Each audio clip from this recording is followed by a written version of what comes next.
Assalamualaikum warahmatullahi wabarakatuh.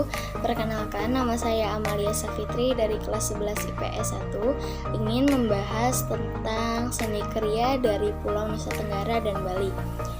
Yang pertama akan dibahas yaitu seni kriya. Seni kriya merupakan bagian dari seni rupa yang menitik beratkan pada berkarya seni dengan kreasi tangan sendiri dengan bantuan alat tradisional atau mesin sederhana.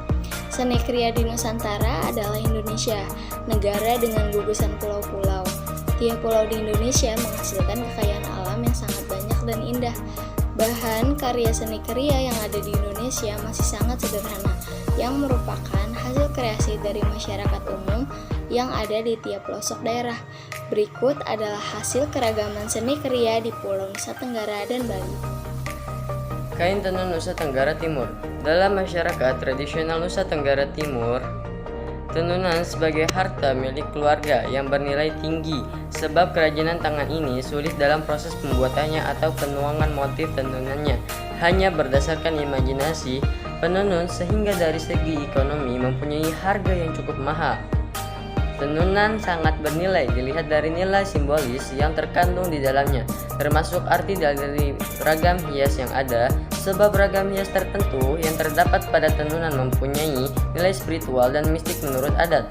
Pada mulanya, tenunan dibuat untuk memenuhi kebutuhan sehari-hari sebagai penutup dan pelindung tubuh, lalu berkembang untuk kebutuhan adat seperti pesta, upacara, tarian, perkawinan, kematian, dan lain-lain.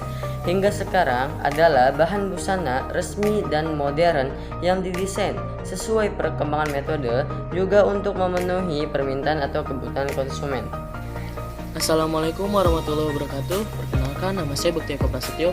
Saya berasal dari kelas 11 PS 1. Saya berada di kelompok 5. Di sini saya akan menjelaskan tentang patung Garuda Wisnu Kencana. Ada yang sudah tahu belum patung Garuda Wisnu Kencana itu terletak di pulau apa? Bagi yang belum tahu, saya akan menjelaskan. Patung Garuda Wisnu Kencana itu terletak di Pulau Bali, yang tepatnya Pulau Bali bagian selatan. Patung Garuda Wisnu Kencana diciptakan oleh Inyuman Nuwarta pada tahun 1997. Patung Garuda Wisnu Kencana memasuki patung tertinggi ketiga di dunia loh. Ada yang tahu tingginya berapa? Patung Garuda Wisnu Kencana mempunyai tinggi 121 meter. Patung Garuda Wisnu Kencana merupakan salah satu aset kebanggaan nasional Indonesia. Selain patung, kamu bisa melihat keindahan Bukit-Bukit Kapur. Bukit-Bukit Kapur dipotong menjadi balok-balok yang sangat besar, dan kemudian balok-balok itu akan dijadikan pahatan-pahatan dan ukiran-ukiran atau patung-patung yang sangat indah. Tak hanya itu, di kawasan Garuda Wisnu Kencana kalian bisa menikmati teater yang diadakan setiap harinya. Assalamualaikum warahmatullahi wabarakatuh. Perkenalkan, nama saya Muhammad Jibril Kadafi. Saya dari kelompok 5. Kali ini saya ingin menjelaskan tentang kesenian ukir khas Bali. Salah satu produk kesenian yang khas dari Pulau Bali adalah seni ukir. Hasil seni ukir ini banyak digunakan sebagai bagian dalam tempat suci, pembuatan rumah, dan juga sebagai pajang atau oleh-oleh.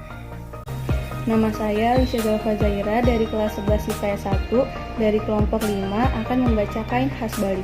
Kain khas Bali tidak hanya sebatas kain yang biasa kamu jumpai di art market Bali.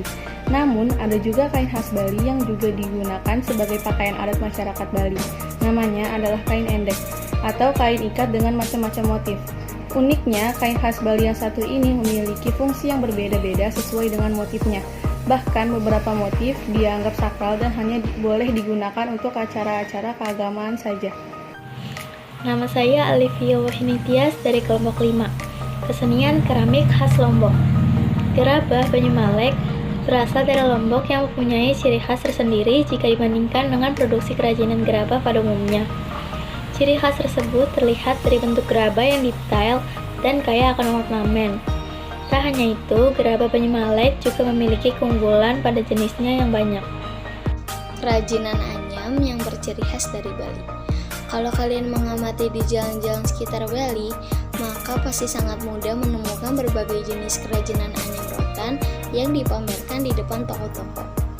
Karena di tradisi Bali termasuk memberikan persembahan pada dewa-dewi dalam bentuk wadah beranyam, maka ternyata kemampuan menganyam rotan ini sudah diajarkan pada masyarakat asli Bali sejak mereka masih sangat muda, sehingga hal ini menghasilkan kerajinan anyaman rotan yang sangat kreatif dan berdetail tinggi. Barang-barang kerajinan yang bisa ditemukan biasanya berbentuk tas, topi, keranjang, sandal, dan masih banyak lagi kerajinan lain yang sempurna untuk menghiasi rumah atau tempat lain. Assalamualaikum warahmatullahi wabarakatuh.